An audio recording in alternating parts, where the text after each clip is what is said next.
हम राजस्थान भवन उद्योग की तरफ से उनका हार्दिक अभिनंदन करते हैं माननीय प्रधानमंत्री जी का। और जिस प्रारूप में ये सब चीज़ें सामने आ रही हैं, सारी बेसिक फैसिलिटी यहाँ पे हैं, तो आने वाले समय में जोधपुर के पहले ही एक एक्सटेंशन इतना सुंदर बनने जाएगा इस योजना से, जिसकी लोग बहुत सालों से प्रतीक्षा कर रहे हैं और हमारी उद्योगता उसके लिए पूरी सहयोग करेगी। हम माननीय प्रधानमंत्री जी का, मंत्रिमंडल का, विधायक का सबका बहुत बहुत स्वागत करते हैं, अभिनंदन करते हैं। 2 दिन पूर्व देश भर में 12 नए स्मार्ट इंडस्ट्रियल एरिया घोषित किए हैं।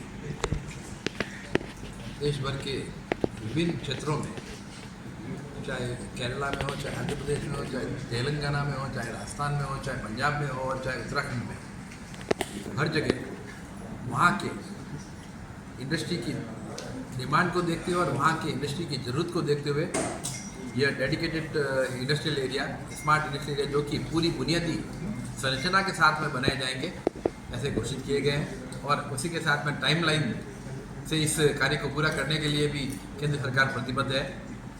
मैं समझता हूँ इसके कारण से जो हमारे देश के प्रधानमंत्री आदरणीय नरेंद्र भाई मोदी का जो एक विजन है देश को 2047 में विश्व के अग्रणी देशों में लाने का, और मैं आपको एक सूचना भी देना चाहूँगा आपके माध्यम से कि भारत ऑलरेडी 4.5 ट्रिलियन की इकोनॉमी हो चुका है, और जो 2027 में जो एक टारगेट लिया हुआ है कि देश को 5 ट्रिलियन की इकोनॉमी बनाना है, मैं समझता हूँ उसको बहुत तेज़ी से सरपास कर जाएगा।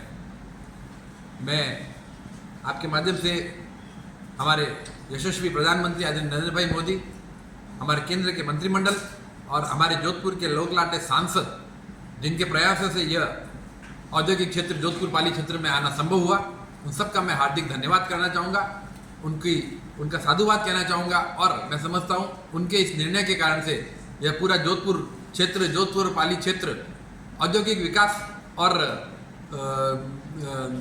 मैं समझता हूँ कि यहाँ के लोगों के जीवन स्तर को ऊंचा उठाने के लिए यह मील का पत्थर साबित होगा। सरकार ने पूरे राष्ट्र में 12 स्मार्ट इंडस्ट्रियल सिटीज़ की घोषणा करी है और इसमें जोधपुर का भी नाम शामिल है। ये बड़े गर्व की बात है कि राष्ट्रीय स्तर पर जोधपुर को एक नई पहचान मिली है।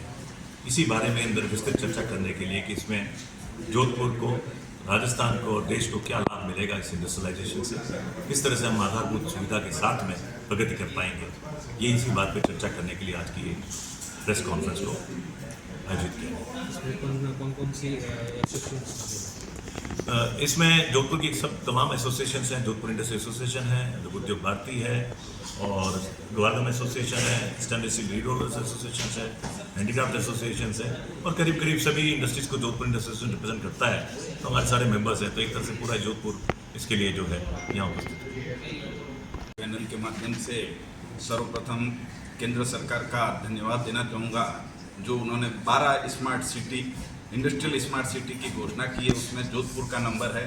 उसके लिए हमारे शहर के सांसद मंत्री गजेंद्र सिंह जी और केंद्र सरकार का मैं आप सब सर्वप्रथम समस्त उद्योग जगत की तरफ से हार्दिक आभार व्यक्त करता हूं। और ये आज पिछले 20 साल से मांग चल रही थी कि जोधपुर में कोई नया इंडस्ट्रियल एरिया आए, तो इस घोषणा से हमारी इस मांग को पूर्ण किया गया है और अब जोधपुर का औद्योगिक विकास और नए एम्प्लॉयमेंट जनरेशन के लिए एक बहुत बड़ी संभावना इससे लगती है। हमारे यहाँ का जो मुख्य औद्योगिक क्षेत्र है उसमें सब सैचुरेशंस आ चुका है, जहाँ उद्योगों की ज़मीन इतनी महंगी हो चुकी थी कि अब वहाँ पे नए एंटरप्रेन्योर्स को आकर उद्योग लगाना मुश्किल हो रहा था। अब ये ज़मीन आने में, जैसा कि प्रारंभिक जानकारी मिली है, इसमें ज़मीन की कीमत को भी नियंत्रित रखा जाएगा। इससे नए एंटरप्रेन्योर्स को बहुत लाभ होगा और अपनी उद्यमिता को प्रस्तुत करने का और एम्प्लॉयमेंट जनरेट करने का अवसर प्राप्त होगा। इसके लिए पुनः एक बार केंद्र सरकार का धन्यवाद करता हूँ।